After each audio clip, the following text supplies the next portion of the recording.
From New York, this is Democracy Now! I know that I have made mistakes. I am sorry for harm I have caused. I have listened and I have learned a lot. At the first ever Native American Presidential Forum, Senator Elizabeth Warren apologizes for using the results of a DNA test as evidence of her family's longtime claim to Native American ancestry. Meanwhile, Senator Bernie Sanders vows to rescind medals for U.S. soldiers who took part in the Wounded Knee massacre. Medals of honor. They're very rare, and they're given to people who show great bravery. Massacring women and children is not an act of great bravery. It is an act of depravity. We'll air highlights from the Frank Lemaire Native American Presidential Forum in Iowa and host a roundtable discussion. All that and more coming up.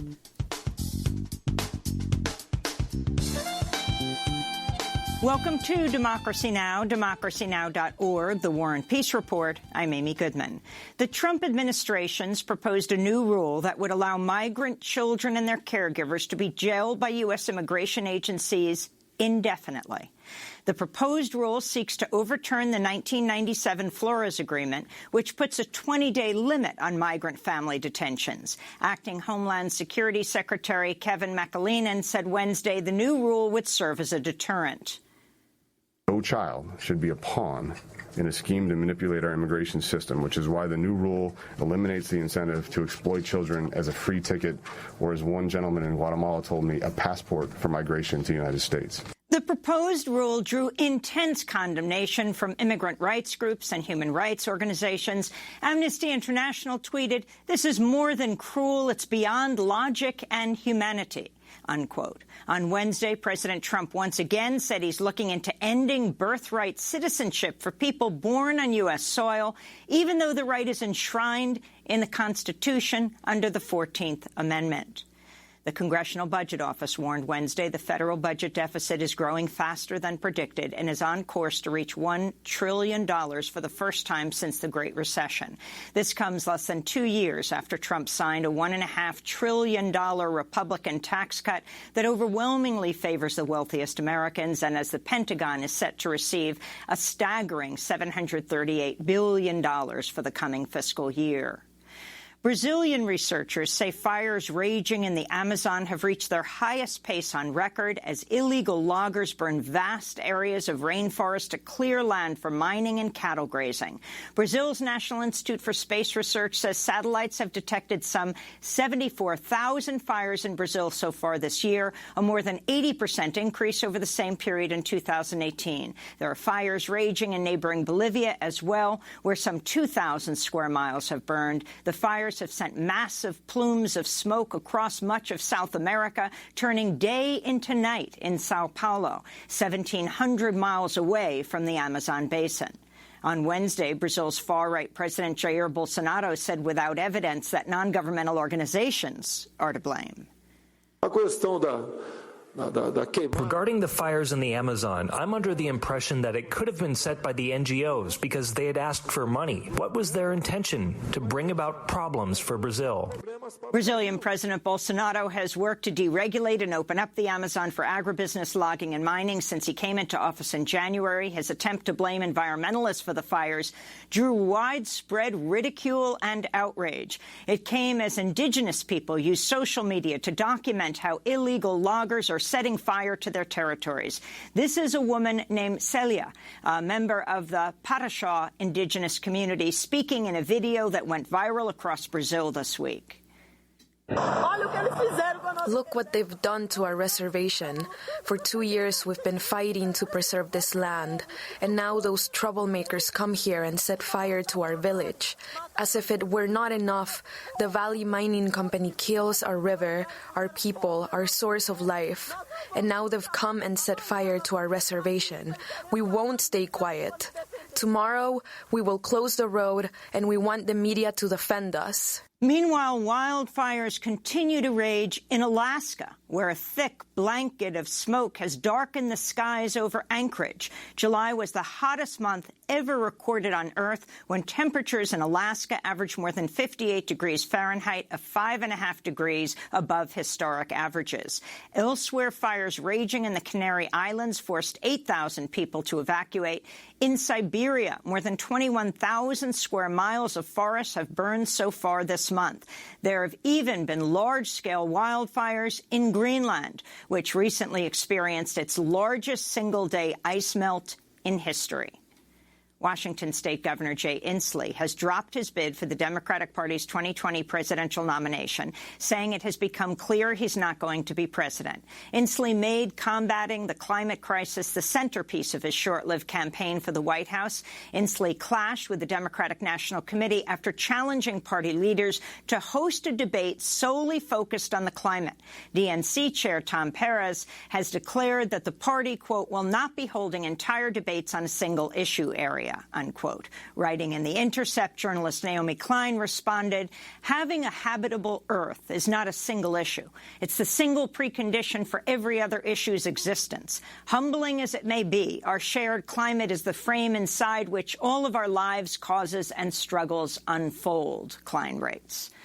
In San Francisco, progressive activists disrupted an event Wednesday honoring House Speaker Nancy Pelosi with a Lifetime Achievement Award. Dozens rallied outside the Intercontinental San Francisco Hotel, while inside 4 others interrupted the ceremony, calling on Pelosi to support the impeachment of President Trump. Demonstrators also protested Pelosi's June approval of billions of dollars in funding for a Republican border security package. The activists were eventually removed by police. No arrests were made. Sudan's military rulers have sworn in a new government as part of an agreement to bring civilian rule to the country after a popular uprising ended the 30-year reign of the authoritarian President Omar al-Bashir earlier this year. Sudan's Sovereign Council is composed of 6 civilians, 2 of them women, as well as 5 members of Sudan's powerful military. Economist Abdullah Hamdok took the oath of office as prime minister. He was the favored choice of many pro-democracy activists whose protests toppled al-Bashir in April. Under a power-sharing agreement between the protesters and the military, the Sovereign Council will govern Sudan for 3 years ahead of the general election scheduled for mid-2022. In Hong Kong, riot police squared off Wednesday evening against demonstrators at a suburban train station, the site of an attack 1 month ago by masked men on protesters returning home from a pro-democracy march. Protesters say the assailants in the July 21st attack have ties to organized crime, and they say authorities colluded with the attackers by failing to prosecute them.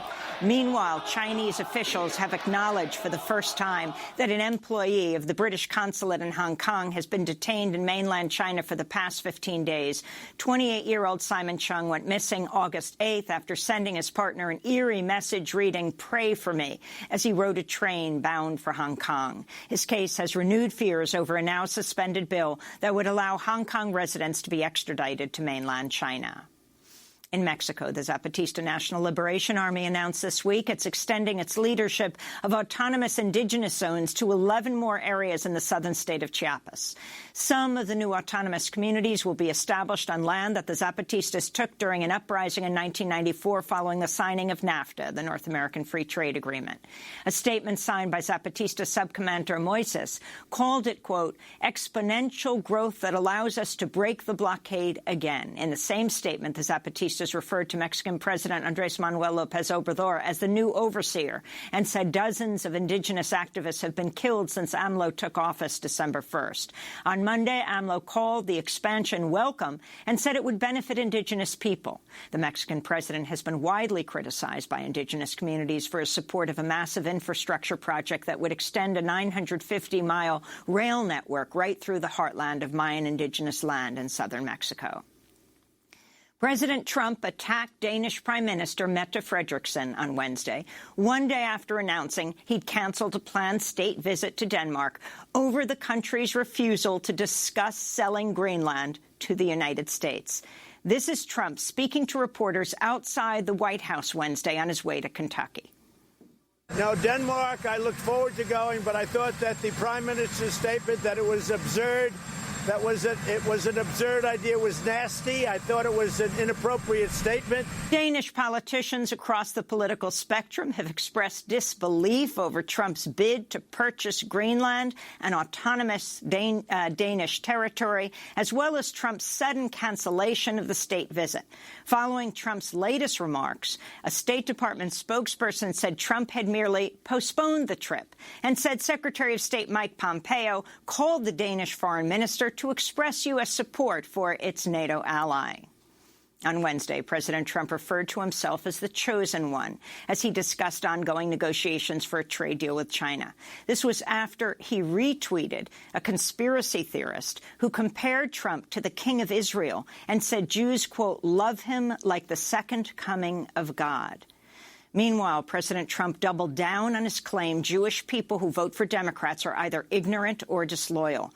Trump's initial remarks came one day earlier as he attacked Congress members Rashida Tlaib and Ilhan Omar, who were recently barred from entering Israel and Palestine at Trump's urging. This is Trump speaking to reporters outside the White House. In my opinion, you vote for a Democrat, you're being very disloyal to Jewish people, and you're being very disloyal to Israel. And only weak people would say anything other than that. Trump's remarks drew condemnation from Democrats and a large number of Jewish organizations. Rabbi Alyssa Wise of Jewish Voice for Peace said in a statement Trump had repeated an anti-Semitic trope about Jewish people holding dual loyalty, adding, quote, his fake concern for Jews doesn't fool us, as his actions have proven he is not concerned about Jewish safety, but in using Jews to win political points with his white nationalist base. In fact, by his continued encouragement of white supremacy and his daily racist attacks on immigrants and people of color, Trump is making the American Jewish community less safe by the day, she said. A Southern California school district's under fire after administrators failed to inform parents about repeated incidents of hate speech by members of the high school water polo team captured on video. The incidents occurred at Pacifica High School in Orange County. In one video, 10 students are seen singing a Nazi song while performing a Sieg Heil salute during an awards ceremony in a neighboring room. In another video, a student is seen wrapped in a Confederate battle flag. In a third video, 2 students are seen goose-stepping while waving a German flag. School district officials reportedly learned about the videos last March but failed to inform parents and teachers and have refused to say if anyone was disciplined over the hate speech. On Tuesday, officials with the Garden Grove Unified School District said they've reopened an investigation. Elsewhere in Southern California, police say they thwarted a mass shooting by a disgruntled cook at the Long Beach Marriott Hotel next to the airport, who allegedly threatened to come into work to shoot everyone he saw. Long Beach Police Chief Robert Luna says officers found an arsenal of deadly weapons when they arrested 37-year-old Rodolfo Montoya at his home Tuesday. Suspect Montoya had clear plans, intent, and the means to carry out an act of violence that may have resulted in a mass casualty incident. A search of the suspect's residence in the city of Huntington Beach led to the seizure of multiple high-powered firearms, hundreds of rounds of ammunition, as well as tactical gear, including an assault rifle and high-capacity magazines, which are illegal to possess in the state of California. The police were tipped off by a co-worker who the potential shooter spoke to. There have been at least 30 arrests of people alleged to be planning massacres since the mass shootings in El Paso, Texas, and Dayton, Ohio earlier this month.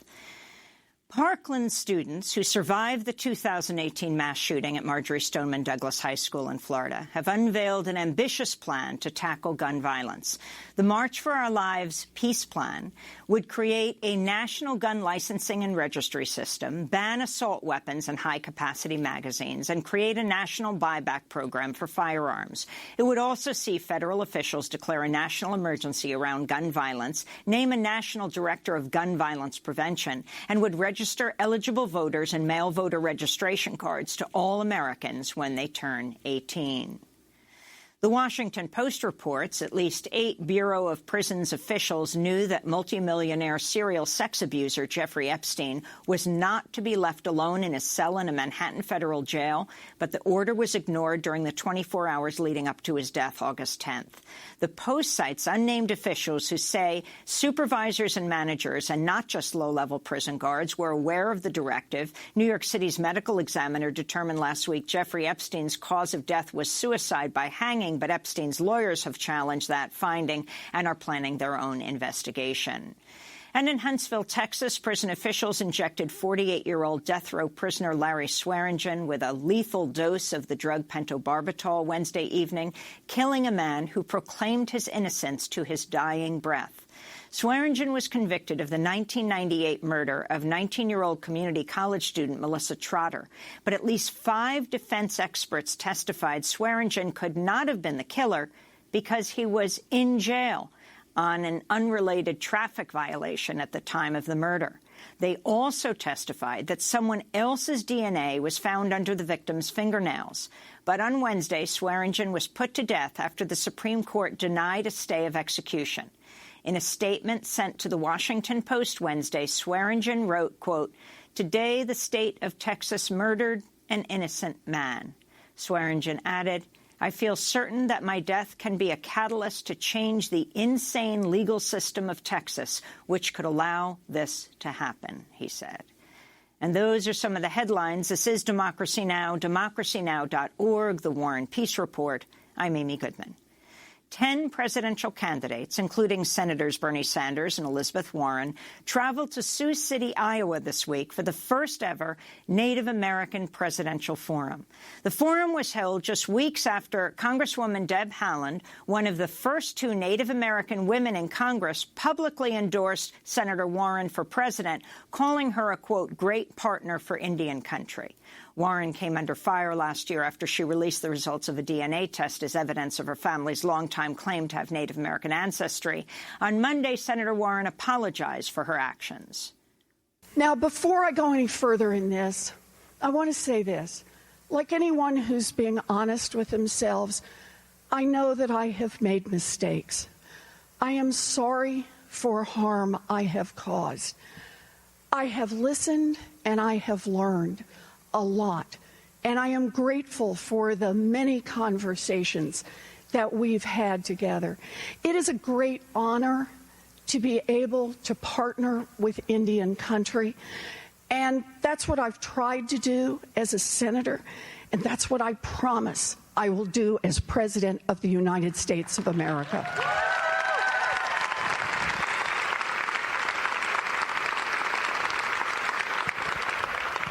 The federal government's history with our tribal nations has been one of broken promises. We need to make change. We need to honor our trust and treaty obligations to the Native tribes. And we're not going to do that with one little statute over here and a couple of changes in regulations over there.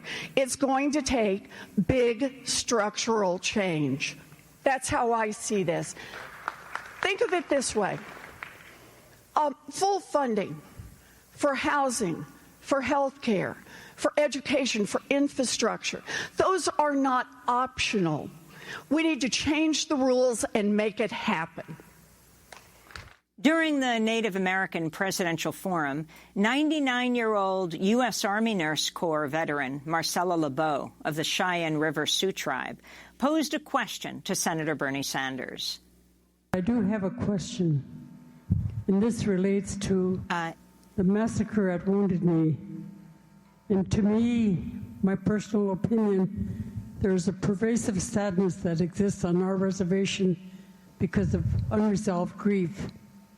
When these 20 medals of honor were given to the 7th Cavalry soldiers at the massacre at Wounded Knee, when they killed approximately 250 women and children and a leader who was ill with pneumonia.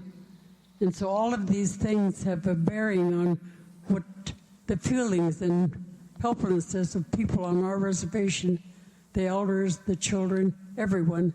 And so my question is, will you support the removal of the STAIN Act? That is my question. The answer is absolutely.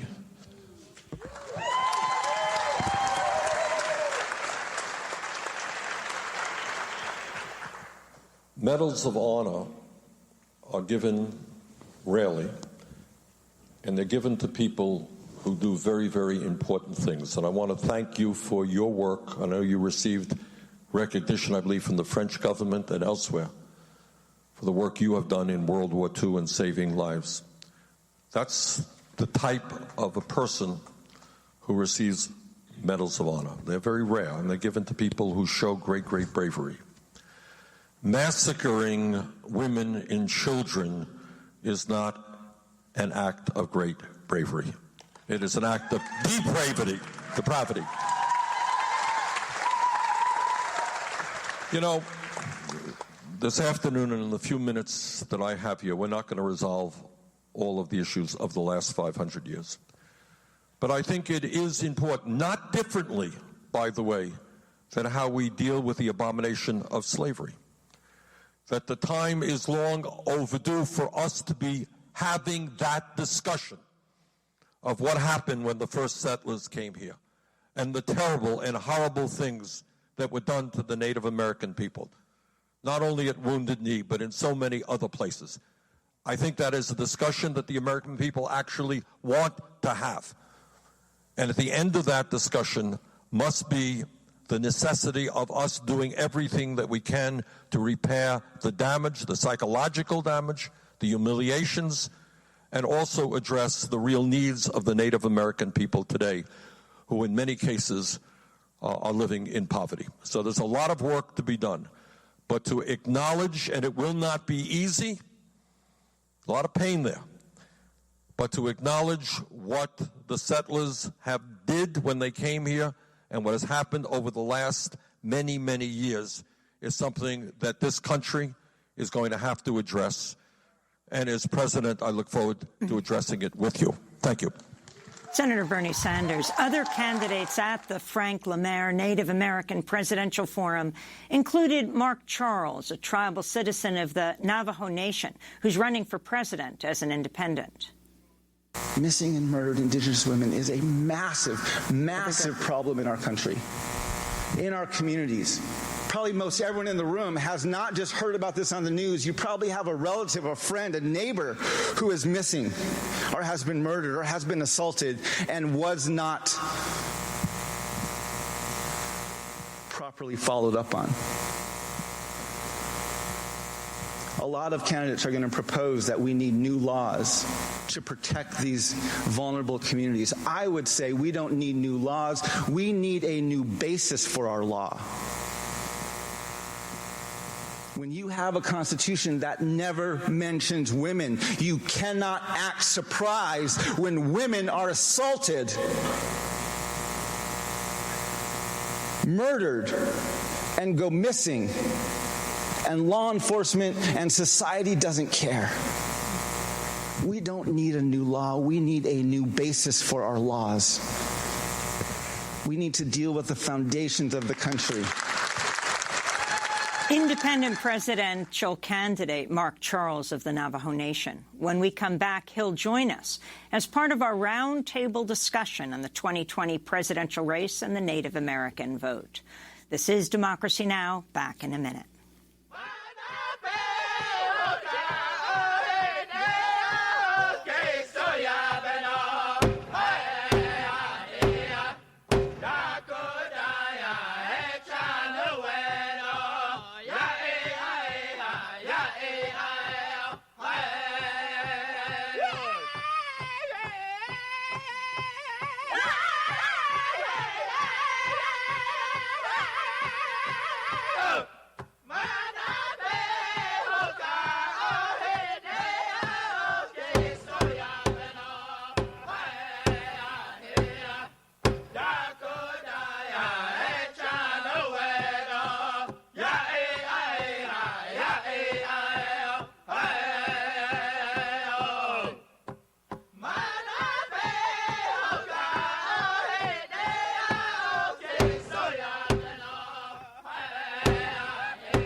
Music from the first day of the Native American Presidential Forum in Sioux City, Iowa. This is Democracy Now!, democracynow.org, The War and Peace Report. I'm Amy Goodman as we continue our coverage of the first ever Native American Presidential Forum. On Monday and Tuesday, 10 candidates traveled to Sioux City, Iowa, to take part in the forum, another through video. We're joined now by three guests. Mark Charles is a Native American activist of the Navajo Nation. He's running for president as an independent. He's joining us from Washington, D.C. In Des Moines, Iowa, Christine Nobius is with us, director of Seeding Sovereignty's Shift Project. She's a member of the Plains Cree Saulteaux of the George Gordon First Nation in Saskatchewan. And in Lincoln, Nebraska, Mark Trahant, editor of the online publication Indian Country Today. He's a member of the Shoshone-Bannock tribe, and he was moderator of the two-day presidential forum. Mark, let's begin with you. Talk about how this forum came into being. It is an absolute first, and it wasn't just a Democratic presidential forum, Mark Trahant. It was inviting people from, it was invited President Trump, is that right, as well as William Weld. Tell us more about it. Sure, Amy. The idea was to bring the issues that affect Indian country to make them front and center rather than the candidates. Technically, it's not the first. 12 years ago, there was a presidential forum and actually moderated that as well. That one, though, never got the major candidates involved. Governor Bill Richardson and Dennis Kucinich and Mike Gravel were the only ones that agreed to participate. Barack Obama and Hillary Clinton both passed on it. But this one raised the level to heard of. The ability to talk about treaty rights in a presidential context, I think, is essential. One of the, I guess, things that would be great to see come out of this down the road is what if this country started with the primary season in Indian country instead of in Iowa? And these issues that are so fundamental to the country and what this country's story is all about started with the Native American perspective. Christine Nobius, you were one of the organizers of this 2 days.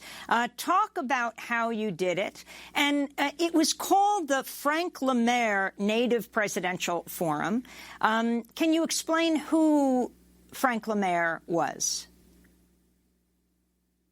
Yes. Well, first of all, I have to give credit to Four Directions for spearheading this event and for allowing Seeding Sovereignty to be part of such a historical event. It was an absolute honor to take part in this as an organizer, also because Frank LaMere was a dear friend and a mentor to me, and I'm close with his son, Manape LaMere. Frank was a really special person. He was an activist his whole life, and he took part in the A movement. One of his biggest achievements, though, was when he was able to shut down liquor sales in White Clay, Nebraska, which is this tiny little town with a very minimal population that was selling millions of cans of beer and hard liquor to people living in the Pine Ridge Reservation for a very long time. And he never gave up. He was the chair of the Native American Democratic Caucus. He was tireless in his community. He helped organize the first ever March to Honor Lost Children, which recognizes the many Native American children that are lost to the Child Welfare Act. And he helped found or worked with Four Directions in Sioux City. He was very well known in Sioux City. Before he passed away, one of his biggest projects was working on getting Indian health services in Sioux City itself, because there is no Indian health services in the state of Iowa, and it is very badly needed in Sioux City with such a high population of Indigenous people. I want to turn to Shannon Holsey of the Stockbridge-Munsee Band of Mohican Indians, who asked Senator Warren about what she'll do to confront the crisis facing Native women and girls. My question is about criminal justice and policing, and you spoke of it earlier in your recognition of missing and murdered Indigenous people, women. And I don't want to sort of belabor over it, but some of the statistics, according to the United States Department of Justice, are that American Indian women are 10 times more likely to be murdered than the national average, and also 4 in 5 American Indian women will experience violence in their lifetimes. And homicide is the 3rd leading cause of death for American Indian girls between the ages of 10 and 24. As the President of the United States, how would you enjoin not only yourself, but your administration and your authority to address the missing and murdered Indigenous women in a crisis in Indian country? So, thank you for the question. This comes on the day that is 2 years to the day, I believe, that Savannah was taken. And when I first got to Congress, the Violence Against Women Act was up for reauthorization. And I was one of the strong supporters of expanding VAWA to include Indigenous women and specific provisions and specific resources for that. As you know, though, that bill has now been allowed to lapse. This is something we got to be pushing back on and make sure that it has adequate and expanded protection over where we got it the last time. The other part, though, that I very much hear you talking about is the invisibility of the problem. That over and over, I'm struck by women who go missing and it doesn't make a headline for a week, for a month, women who are murdered, Native women, and it never makes a headline. A problem that is not seen is a problem that is not fixed. So I think of this in 2 ways. One is the importance of the federal government getting serious about collecting data and making those data publicly available. People need to know the scope of this problem. So that's Senator Elizabeth Warren at the first ever major presidential candidate forum. It was held in Sioux City. And we're still speaking to Christine Nobius, Director of Seeding Sovereignty's Shift Project, Plains Cree Saulteaux of the George Gordon First Nation in Saskatchewan. Christine, you went to the University of Iowa, but you were born in Canada. And if you can talk about Canada's response to missing and murdered women and the whole issue in the recent report that just came out versus the United States and what you want to see here. The acronym MMIW is something that started in Canada quite a few years ago. A lot of people actually use the term MMIWG, Missing and Murdered Indigenous Women and Girls. There was a task force put in place many years ago where the RCMP started to investigate the high levels of missing and murdered women occurring across the country. We have a highway in British Columbia called the Highway of Tears, where apparently over 40 women have gone missing. However, grassroots activists will tell you that number is much higher. Right now, as we speak, there are around 1,000 people said to be missing. But again, grassroots people will say that that number is much higher.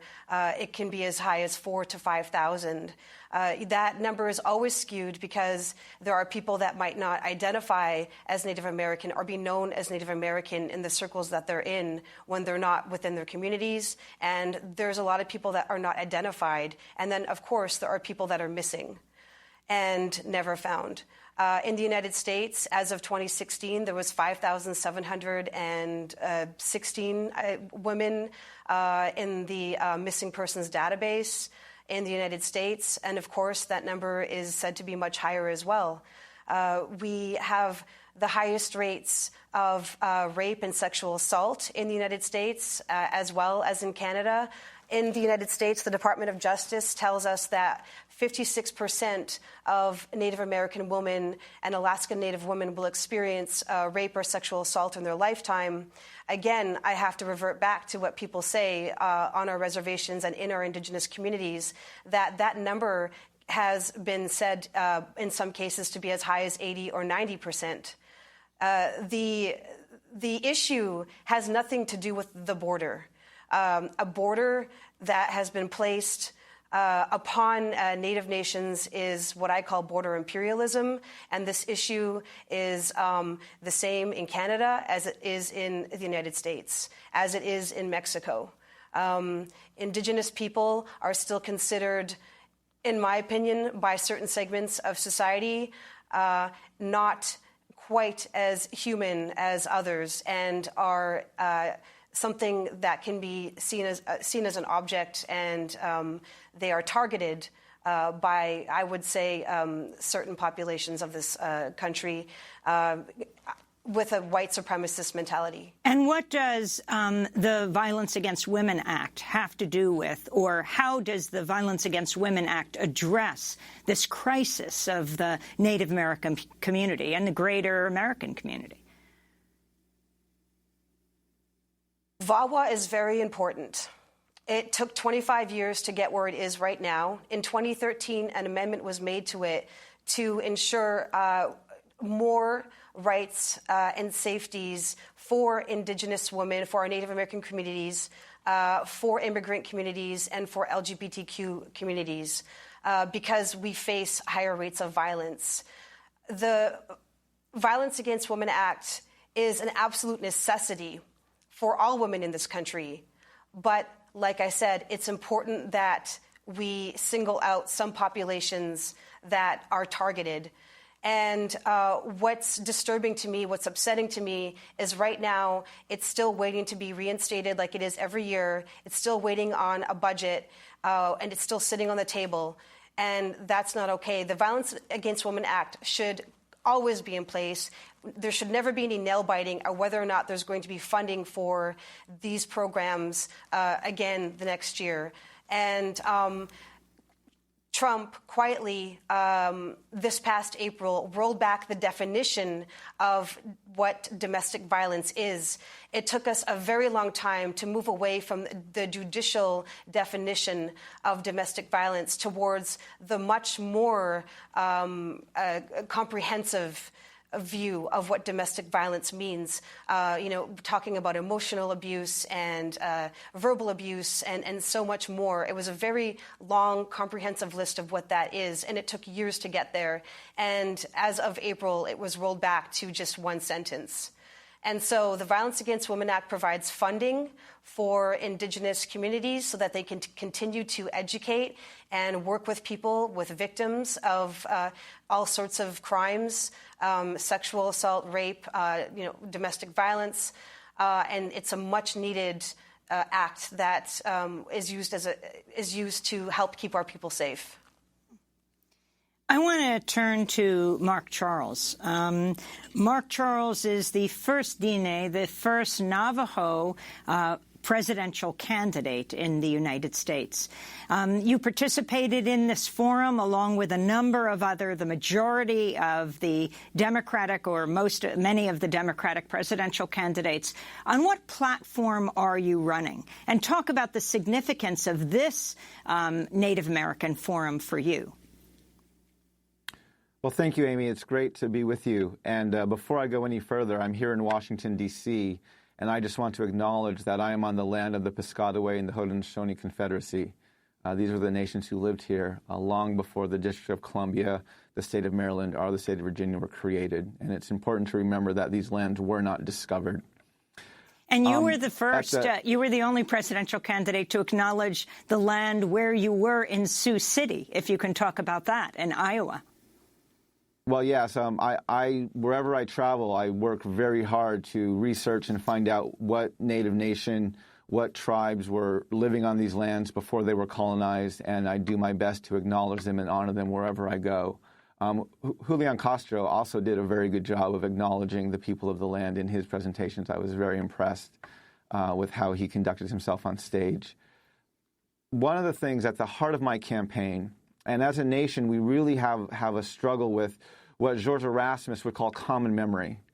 When he was talking and writing a letter about the Truth and Reconciliation Commission up in Canada, he's from the Diné Nation up there, and he's a leader among the people. And he said where common memory is lacking, where people do not share in the same past, there can be no real community. you want to build community, he said, you have to start by creating common memory. I think that quote is genius, and it gets to the heart of our nation's problem with race, because as a country, the United States of America does not have a common memory. We have a white majority that remembers a mythological history of discovery, expansion, opportunity, and exceptionalism. And we have communities of color and women and other marginalized communities that have the lived experience of stolen lands, broken treaties, slavery, Jim Crow laws, boarding schools, massacres, internment camps, mass incarceration, families separated at our borders, and there's no common memory. You know, people are acting like this crisis at the border right now is the first time we've seen this. But the United States of America has been very effective at separating children from their families throughout its entire existence. Whether it's through the slave trade or through the boarding schools or through the massacres, what President Trump is doing is not unique, it's not new. This is what our nation does. This is our history, and the fact that we don't have this common memory. And so many candidates and many Americans would like to believe that the United States of America struggles with issues like racism and sexism and white supremacy in spite of our foundations. In other words, there's this belief that we have these great foundations and we're just not living up to them. But the truth of the matter is, if you read our Declaration of Independence, which 30 lines after the statement all men are created equal calls natives merciless Indian savages, when we have a Constitution that begins with we the people, and Article 1, Section 2 never mentions women, specifically excludes natives and counts Africans as 3/5 of a person, when we have a 13th Amendment that most people think abolishes slavery, but actually just redefines and codifies it under the jurisdiction of the criminal justice system, when we have these systemic foundational issues of racism, sexism, and white supremacy, we have to acknowledge the United States of America is racist, sexist, and white supremacist, not in spite of our foundations, but because of them. And these are the dialogues we need to have. These are the conversations we need to have. As I said at the forum, we don't need a new particular law protecting this vulnerable community or that vulnerable demographic. We need a new basis for our laws, which is where at the center of my platform, one of the key questions I'm asking is, let's build a nation where for the very first time, we the people truly means all the people. And to get there, I'm proposing that the United States of America needs a national dialogue on race, gender, and class. A conversation I would put on par with the Truth and Reconciliation Commissions that happened in South Africa, in Rwanda, and in Canada. I would call ours Truth and Conciliation, though, because reconciliation implies there was a previous harmony, which is not accurate. And I think we need one sooner rather than later, which is why this is one of the center planks of my platform, is we need to have this dialogue. We need to create this common memory. We need to acknowledge our past and ask the question, do we want to move forward? Do we really want to be a nation where we the people means all the people? And if we do, we have some foundational level changes that we need to make. Mark Charles, Mark Trahant, and Christy Nobis. We're going to be back with our discussion in a minute.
Music from the second day of the Native American Presidential Forum held in Sioux City, Iowa. This is Democracy Now!, democracynow.org, The War and Peace Report. I'm Amy Goodman. As we continue to cover the Frank LaMaire Native American Presidential Forum, the first Native American forum for major presidential candidates, held in Sioux City, Iowa, Monday and Tuesday. Let's turn to Gila River Indian Community Governor Stephen Lewis questioning Democratic presidential candidate Julian Castro, the former Secretary of Housing and Urban Development. The sovereignty of Indian tribes has increasingly come under attack. Most notably, the non-Indian adoption industry has continued to attack the constitutionality of the Indian Child Welfare Act and spread misinformation about ICWA by perpetuating negative and racist stereotypes of Indian families and tribal communities. As president, what would you propose as a potential solution to not only protect ICWA, but to broadly preserve and strengthen tribal sovereignty? I know that there's a very shameful history behind why ICWA was necessary in the first place that we never want to go back to. In fact, as you pointed out in your question, we only want to strengthen ICWA. So here's what I would do. Number one, I would make sure that folks know that I support the Indian Child Welfare Act as president, and go out there and campaign on how important it is to preserve it and why it was necessary in the first place. And as you say, even today, these stereotypes, these caricatures, right? The disregard for Native peoples is still too prevalent in many quarters. Let me just also say that one of the things I believe is that in our textbooks, in every single classroom in America, we need to be teaching about Native history and doing it from a perspective that is truthful and accurate and does justice to the contributions of Native peoples in this land. That's Democratic presidential candidate Julian Castro. Mark Trahant, you're the editor of Indian Country Today, and you were the moderator of this whole two-day forum. As we watch and listen to the candidates being questioned, describe the format. It's one we haven't seen before. You're right. And thank you for your comprehensive view of this whole thing. Most of the media, the stories have been about one candidate and they were gone. So this broad look at the conversation. The format was really unique because it would allow tribal leaders to be the primary asking questions. And it just produced a whole different tone. Folks added context to their questions. They added real policy, so it wasn't as much about personality. And it became, I think, a better conversation for that. And we'll describe, each candidate came out, and there was a group of Native American leaders, different for each of the candidates, is that right? Questioning them. People had traveled from all over the country to question these candidates. That's correct. There were panels of tribal leaders and also a youth from representing youth voices. And then each panel began with Marcella LeBeau and asking about the Wounded Knee Stain Act. And explain the Stain Act further. That's congressional legislation to remove the Medals of Honor related to the 7th Cavalry. And I think it's a really, it was a powerful moment because she talked about how it personally affected her life with what she called the sorrow that she lives with every day. Mark Charles also pointed out that that doesn't even go far enough because there are some 450 Medals of Honor that were given to U.S. military during the so-called Indian Wars. I want to turn to Senator Kamala Harris. She didn't attend the Frank LaMaire Native American Presidential Forum in person, but she spoke via video stream. There's unequivocal support and respect that I have for the sovereignty of Native tribes, and that this is a lifelong commitment. I was raised and grew up always knowing about and feeling very strongly about what we need to do to speak truth about the generations of violence and oppression that have occurred against our Native Americans at the hands of the American government, of the United States government. And there is work we need to do and continue to do that is about not only restoring tribal land, but also acknowledging the historical trauma that has resulted from those many years of violence and frankly, crimes that were committed. These were crimes that ranged from murder and rape to theft in profound proportions. Mark Charles, you're right now in competition with Senator Harris and others, as you too are running on as an independent for President of the United States. Your response and what you feel needs to be done about this historical trauma. Thank you. Well, in all honesty, I'm not in competition against Kamala Harris. I'm running as an independent, and right now the Democrats are in a primary to choose one nominee from the Democratic Party. So I am not running against each of the candidates right now. I'm running against the party, if you may. Again, this is the challenge where you'll have a lot of leaders who will talk about what they want to do and some of the injustice against the past.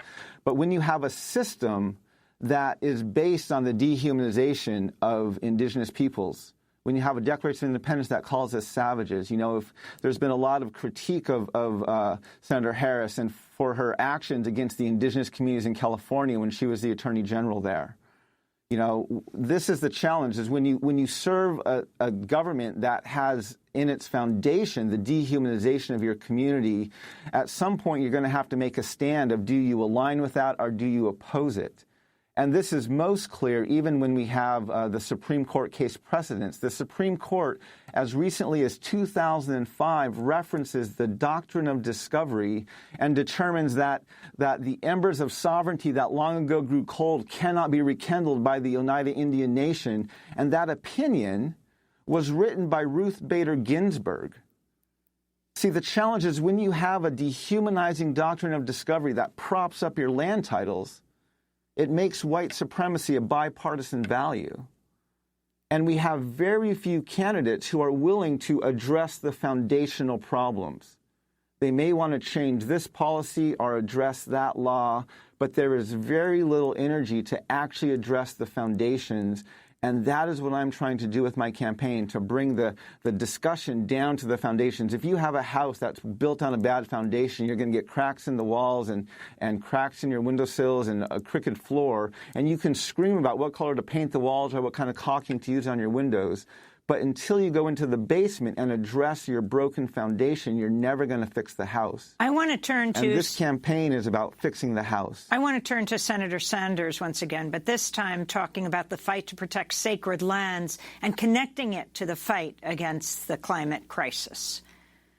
Our job is also, and I know how important it is, to protect the sacred lands of the Native American people. I was proud to have been there, not physically, but in every other way, standing with the Native American people at Standing Rock. And I do that, A, because it is imperative that we respect the sovereignty and the land that is sacred to the Native American people. But in addition to that, for your children and your grandchildren and mine as well, we must do everything we can to address the existential crisis facing this planet in terms of climate change. That was Bernie Sanders. The Standing Rock Sioux Tribe asked a federal court in Washington, D.C. just last Friday to halt operations of the Dakota Access Pipeline until a full environmental assessment is completed. The Army Corps of Engineers issued an easement in 2017 allowing for the construction of DAPL despite widespread protests that garnered international support. A court later found the easement violated the law and remanded the issue back to the Army Corps, which the Sioux Tribe says conducted a sham process in order to go ahead with the construction. And now the Dakota Access Pipeline, run by Energy Transfer Partners, is asking to to double its output through the Dakota Access Pipeline, which it succeeded in building. Mark Charles, if you can talk about your stand on DAPL and as well as, well, start there. Yes, well, a lot of what this case centers around is consent. And was there communication, proper communication between the government and the tribes? And again, this goes down to a foundational level issue. When you have a precedent of treating your native nations as domestic dependents, when your native nations are not sovereign over their own lands, but they are still federal trust lands held in trust by the government for the tribes, you're never going to have true sovereignty. You're never going to have a government-to-government relationship. And so this is where we need to, again, talk about the foundations of the country. We need to remove this influence of the doctrine of discovery so that we can have real government-to-government dialogue. The Constitution guarantees, it says that the treaties of this land are the supreme law of this land. And we have hundreds of treaties with native nations, and yet these native nations were considered to be domestic dependents. I tell people tribal sovereignty is in some ways a sham. We're sovereign over our lands like your teenage child is sovereign over their bedroom. Yes, you can put a sign on the door and you can lock it if you want, but it's ultimately in your parents' house. We need to change the basis of the dialogue. We need to change the relationship in order to have a true government-to-government dialogue and relationship. And then we can talk about consent. Then we can talk about what does it mean for this other government and these other entities to come into these lands, which are under the jurisdiction of the tribes and are considered sacred to them and not there for exploitation and profit, but there for sustainability and for life. You know, then we can have a real dialogue about what does it mean to work together to try and figure out can we use the resources? Can we transport the resources over these lands, or what do we need to do about that? But first, we have to change the foundation of the relationship. I wanted to go to New Mexico Congresswoman Deb Haaland, who introduced Senator Elizabeth Warren at the Native American Presidential Forum. Haaland is one of the first 2 Native American women in Congress. Some media folks have asked me whether the president's criticisms of her regarding her ancestral background will hamper her ability to convey a clear campaign message. I say that every time they ask about Elizabeth's family, instead of the issues of vital importance to Indian country, they feed the president's racism. Elizabeth knows she will be attacked, but she's here to be an unwavering partner in our struggle, because that is what a leader does. Ahead of the Native American Forum, Senator Warren unveiled her Honoring and Empowering Tribal Nations and Indigenous Peoples plan. The plan includes expanding affordable housing and locally administered health care in Indigenous communities, expanding broadband access, strengthening voting rights, restoring tribal jurisdiction over crimes committed on Native land, and a pledge to revoke the Keystone XL and Dakota Access Pipeline permits. Christine Nobis, we're going to end with you. If you can talk about the significance of Senator Warren's presence, her apology, and her plan. I am impressed with Warren's policy. It came after Castro's policy. And I was really hoping that Castro would incite more of these candidates to get on the ball in this capacity. I'm not necessarily impressed with her apology. I'm very happy she apologized. However, what was missing was the reason she needed to apologize for. It's not okay at this level to just say sorry. There needs to be an understanding that she did something that took away opportunities from other Indigenous people.